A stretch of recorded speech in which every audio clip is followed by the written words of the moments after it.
several times in each chapter, we see how helpless Krishna is. We find weakness lording over strength exactly because it is weak.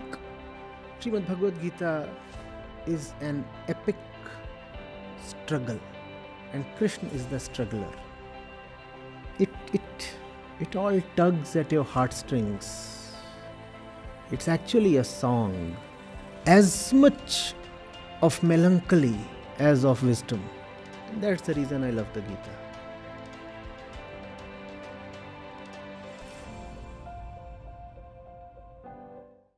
Suffering because you are stuck in the struggle. Get the difference, please. It is not the struggle that causes suffering to you. It is getting stuck that becomes suffering. Get stuck with anything and you suffer. Or you tell me of even one thing you get stuck with and don't suffer. Tell me of just one thing. Think of the things you find most pleasant. Now imagine getting stuck with them. Are they pleasant anymore? Are they even tolerable anymore? Alright. Most favorite movie. Go to it. And get stuck in the cinema hall. Not for a lifetime, for just a week. How would it feel? And we are talking of your favorite movie. And stuck for just 1 week. Just 1 week.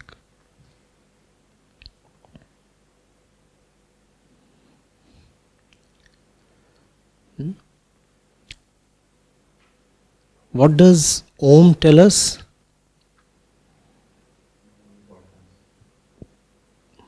Om tells us of the beyondness that must be there in your life if you are to, without struggle, survive. When you are stuck, then there is no beyondness. When you are stuck, then you are just in the thick of things, in the middle of everything.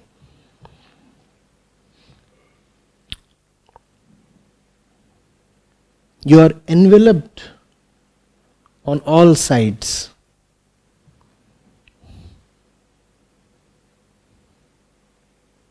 There is a boundary circumscribing you from all sides.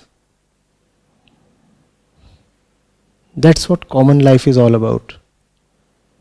You're in the middle of something, and to your right is that thing, to your left is that thing, behind you is that thing, and above you is that thing.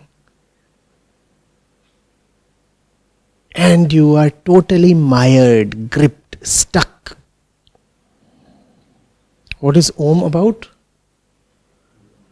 All this comes to an end, and then that does not end. Say, Om.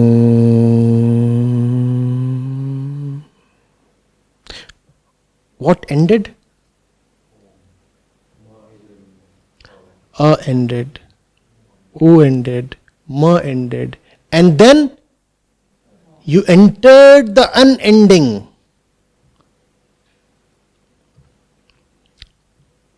Is the silence coming to an end at some point? That's what. We live in a totally upended way. That which must come to an end does not come to an end, and that which is unending never starts with us.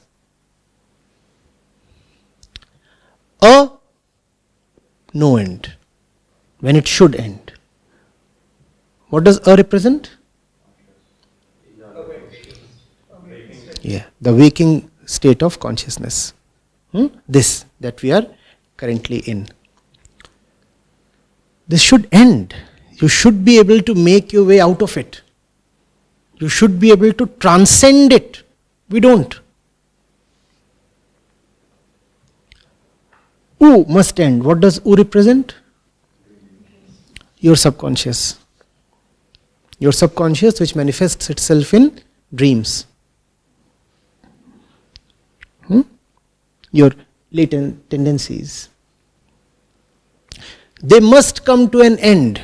They must be sublimated. But in our lives, they don't. They just continue. They just continue. What does Ma represent? Fundamental ego tendency. I itself. This too deserves to come to a closure. It doesn't.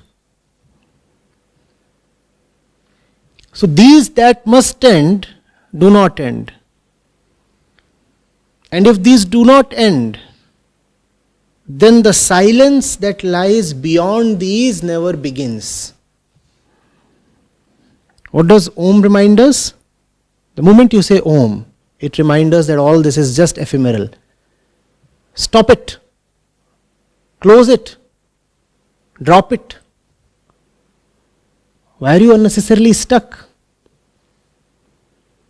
Om. And then you just wallow in the silence, no? Having said Om. It's like saying, do you see this? What does Om mean? Om. Dispose it off. Drop it. Let it go. And then what do? You soak in the sunlight, as we do in the winters, no? All else is gone, I am free to bask in the sunlight. And that sunlight is silence. Everything is gone. The three-dimensional nonsense has been finally disposed of. Sent off to the garbage bin. Three-dimensional nonsense. All three gone. No. And what am I left with? Nothing. Holidays, vacations. So Om points towards a great vacation. Don't we all love holidays? Yeah. Om is holidaying. All kinds of chores are gone. Nothing to trouble us, nothing to get stuck with.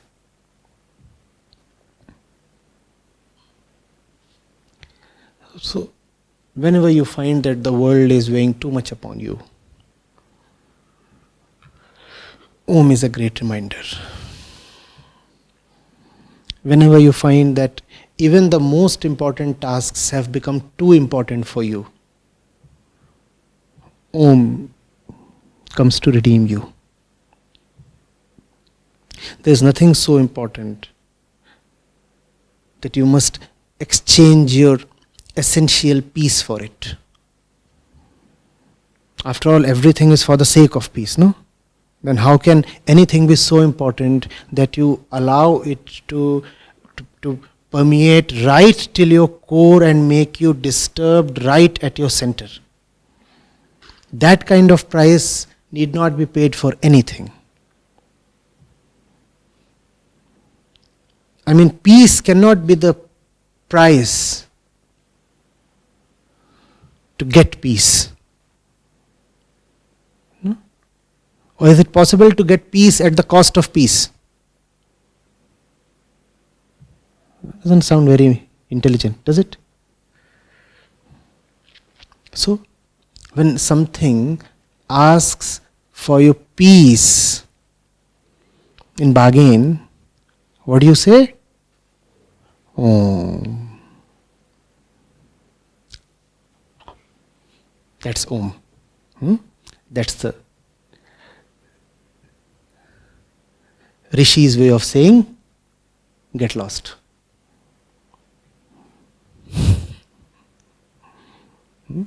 They were cultured people, you see. So they would say, oh.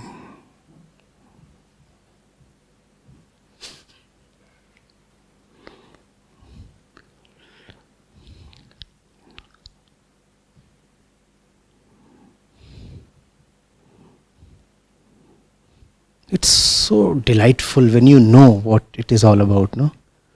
Otherwise you can just keep chanting. And that's also dull and so stupid.